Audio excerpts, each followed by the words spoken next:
нередко дверцы шкафов, рамок, да и дверей при открытии и закрытии издают неприятный звук, раздражающий просто. Вот он, пример.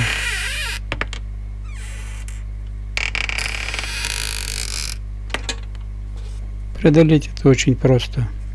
С помощью нехитрой смазки ВД-40 достаточно аккуратно брызнуть на петли, потом смазать. Запах побудет немножко, пару дней, потом все выветрится.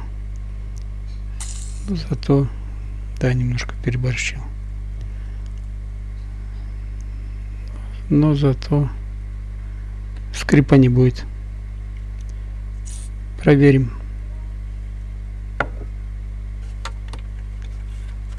Все легко закрывается, без скрипа, без напряга. Пользуйтесь.